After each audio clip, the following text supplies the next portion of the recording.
What if the teenager who turned Jimi Hendrix's amplifier down mid-song helped build the band that Led Zeppelin watched from the wings? Spirit was handed Woodstock and said no.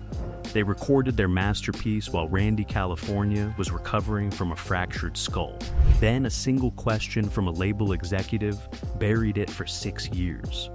And the guitarist who warned the world about oil spills died saving his son from a riptide, weeks after going public about Stairway to Heaven. This is the rise and fall of Spirit.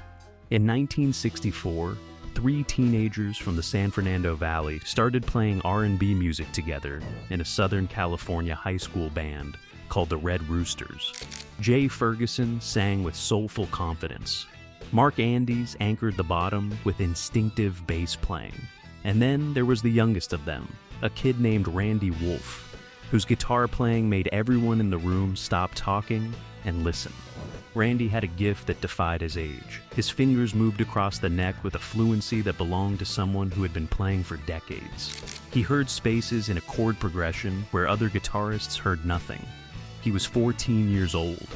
The band drifted apart when Randy's mother married a veteran jazz drummer named Ed Cassidy, uprooting the family to New York City in the spring of 1966. Cassidy was no ordinary musician. He was already in his early 40s, a shaved-headed professional who had played alongside Cannonball Adderley and Roland Kirk in the smoky clubs of the 1950s. The contrast between this seasoned veteran and his teenage stepson was striking. But between them, there was something rare, a mutual recognition of pure musical talent. Before we continue, don't forget to like and subscribe to the channel. In Manhattan that summer, the 15-year-old Randy found himself playing alongside a guitarist called Jimmy James at the Cafe Wah in Greenwich Village. That guitarist was Jimi Hendrix. Then, playing small clubs before his trip to London changed everything.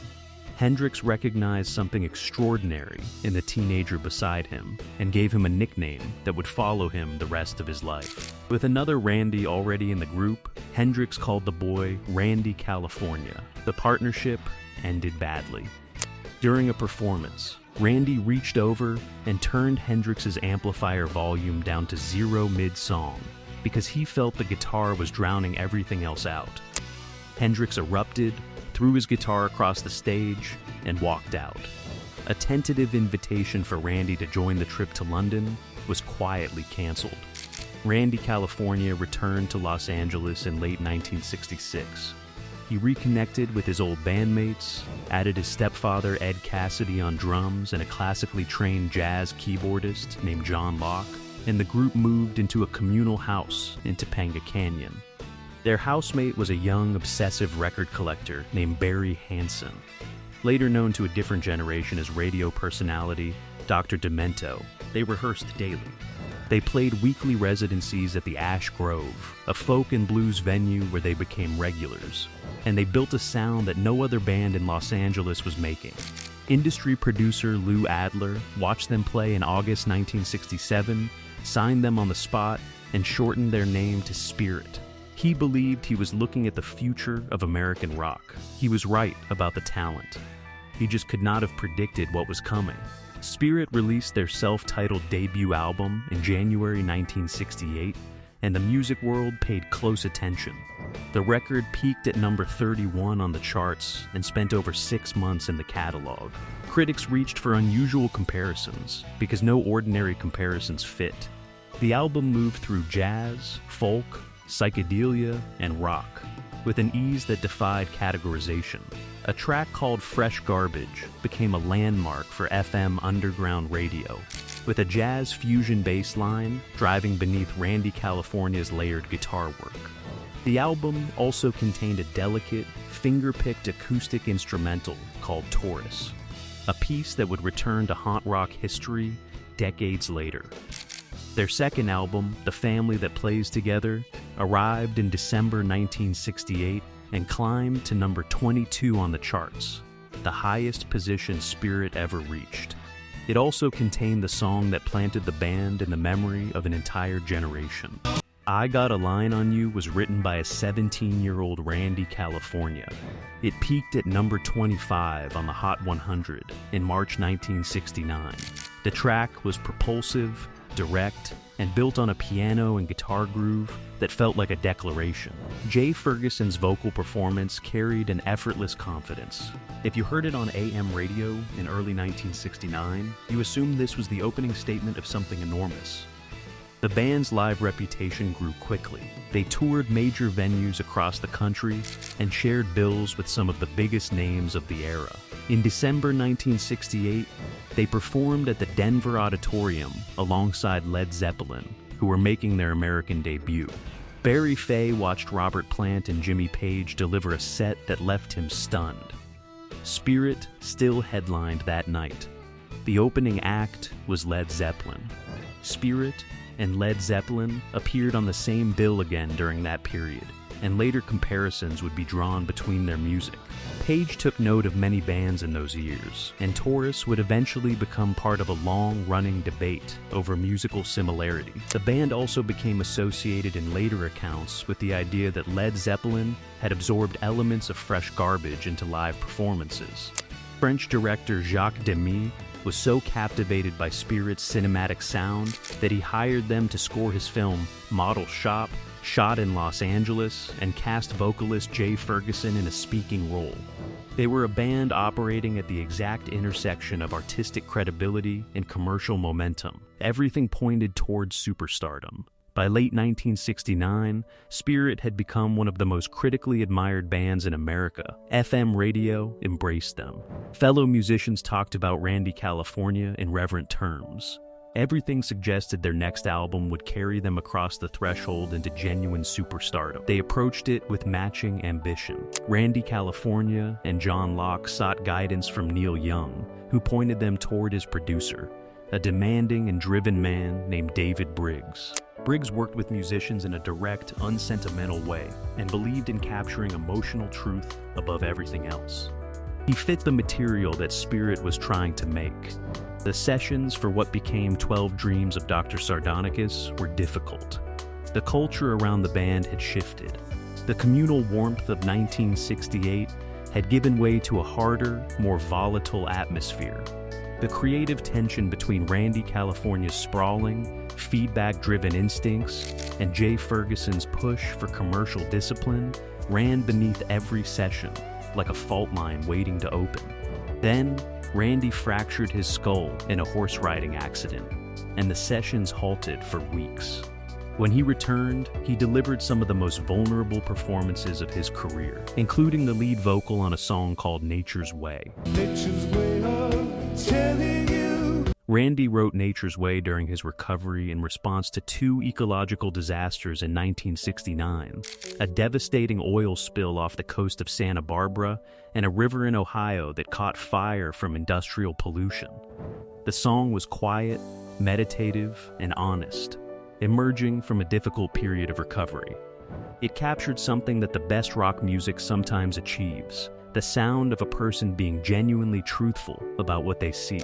12 Dreams of Dr. Sardonicus was released in November 1970 and peaked at number 63. Critics who heard it struggled to find adequate comparisons. It was too sophisticated for AM radio, too eclectic for commercial categorization. The label did not know how to market it. FM stations played it late at night, and slowly over years, it found its audience through word of mouth and worn record sleeves passed between friends.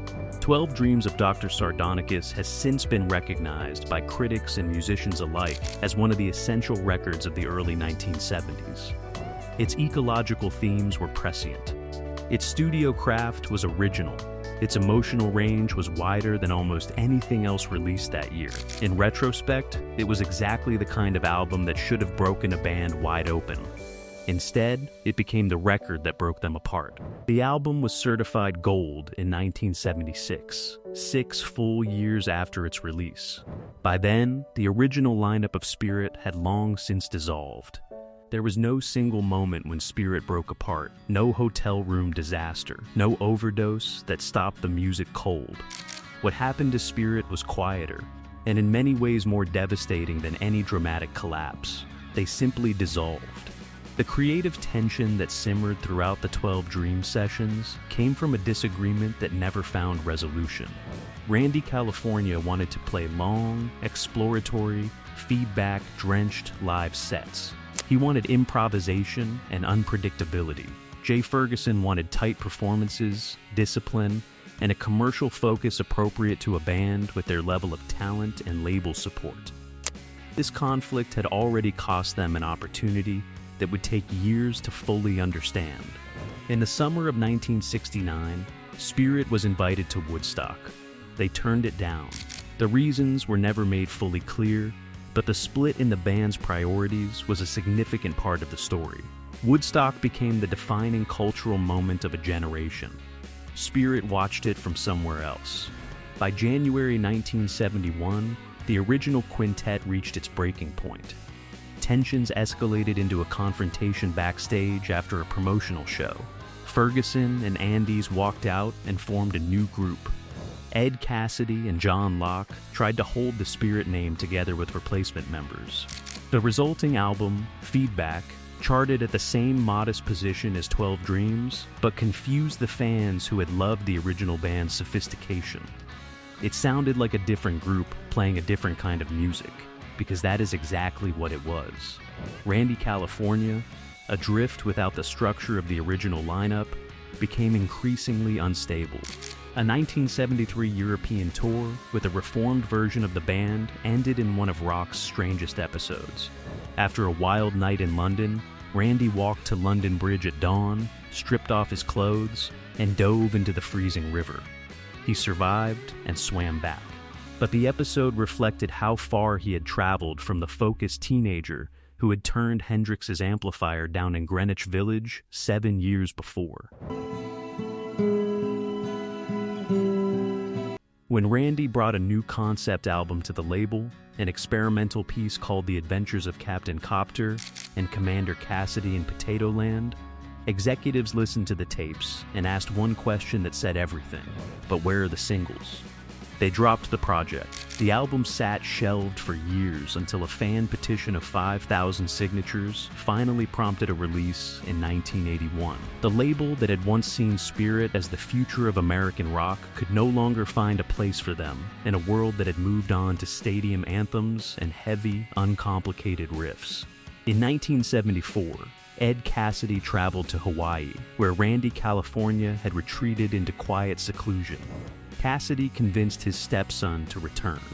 They reformed Spirit as a touring unit, signed with a new label, and released Spirit of 76, a double album that kept their cult following alive without reaching anyone new. The music was eccentric, personal, and impossible to market in a rock landscape that had organized itself around arena tours and radio-friendly singles. In 1976, the original lineup briefly reunited to record an album called Farther Along. For fans who remembered the early records, the reunion felt like a real possibility of something restored. But what happened on August 28, 1976, at the Santa Monica Civic Auditorium ended that hope permanently.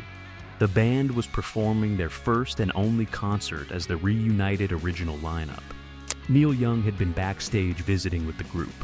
Keyboardist John Locke encouraged Young to join them for an encore performance of Bob Dylan's Like a Rolling Stone. When Young walked onto the stage, Randy California did not recognize him. In a chaotic moment, Randy saw someone he did not expect walking toward the microphone on his stage and shoved him backward into the wings. Locke stopped playing, walked off the stage, and vowed never to perform with Randy again. Ed Cassidy tried to physically drag both men back to the microphone to finish the song. But the damage was done. The original lineup of Spirit never shared a stage again. They continued to record and tour in smaller configurations, maintaining a loyal following that kept growing even as their commercial profile kept shrinking. Musicians who named Spirit as an influence included acts that had gone on to fill the arena's Spirit had once seemed destined to headline. The records appeared in used bins and late-night radio slots and college dorm rooms, passed from one person to the next with the quiet urgency of something too good to keep to yourself. The recognition was real. The reward never came. For the fans who had been there from the beginning, who had bought the debut album in 1968 and stayed through every lineup change and label rejection, this period carried a particular bittersweet quality. They knew what the rest of the world was missing, and they were powerless to explain it. Randy California spent his final years in Hawaii, still playing and still carrying the weight of what Spirit had built and never quite become. In a 1996 interview with a music publication, he spoke publicly for the first time about something that had bothered him for decades. He said what he had never quite said before about the opening of Stairway to Heaven.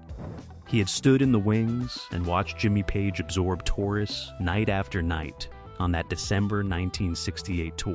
He had seen the descending finger-picking pattern reappear in what became the most famous guitar intro in rock history, and he had received nothing for it. "I'd say it was a ripoff," he told the interviewer. "And the guys made millions of bucks on it and never said thank you, never said, can we pay you some money for it?" It's kind of a sore point with me. On January 2nd, 1997, just weeks after that interview was published, Randy California drowned off the coast of Hawaii. He was 45 years old. He had been swimming with his 12-year-old son Quinn when the boy was caught in a violent riptide. Randy pulled his son to safety and was taken by the current himself. The copyright lawsuit his estate eventually filed in 2014 became one of the most discussed legal cases in rock history, forcing listeners everywhere to put Taurus and Stairway to Heaven side by side and decide for themselves. A jury ruled in Led Zeppelin's favor in 2016, and later appeals eventually restored that verdict. The legal fight centered on what the copyright law of the time actually protected. What the lawsuit did accomplish, whatever the legal outcome, was to bring Spirit back into conversation at a cultural level they had not reached since the late 1960s. A new generation listened to Taurus. They went looking for the album it came from. They found 12 Dreams of Dr. Sardonicus, and many of them came away with the same feeling that every new listener to Spirit eventually reaches: the quiet, incredulous wonder at a band this original, this accomplished, and this thoroughly overlooked. Here is the question Spirit's story leaves behind, the one the title promises and the music earns. What if Randy California and Jay Ferguson had found a way to bridge the gap between exploration and discipline, instead of letting it fracture them? What if the band had taken the Woodstock slot? What if their label had promoted 12 Dreams of Dr. Sardonicus with the full weight of their resources at the moment of its release, instead of stepping back while the album slowly found its audience over 6 quiet years? That contradiction is what makes Spirit the most heartbreaking story in classic rock. Not because they failed. They did not fail. They made music that mattered and endured and continues to reach people who discover it decades later with genuine surprise and wonder. They fell short of the fame that their talent suggested was waiting for them, and they did so through a combination of bad timing, internal fracture, and a music industry that could not figure out what to do with a band that did not fit neatly into any existing commercial category. There is a particular kind of rock and roll tragedy reserved for bands like Spirit. Not the tragedy of the overdose or the plane crash. It is the tragedy of the great record that arrived too early, the lineup that broke before it could reach its potential, and the guitarist who spent his life asking the industry to acknowledge what everyone who actually listened already knew. Spirit did not become rock's biggest band. They became rock's most beautiful and enduring question. Spirit built something the music industry was not quite ready for, and then watched the world slowly catch up without giving them credit. Randy California gave everything to that music, and in the end, gave everything for his son. What part of Spirit's story stayed with you? Drop it in the comments below, and don't forget to like and subscribe for more stories of rock's greatest era.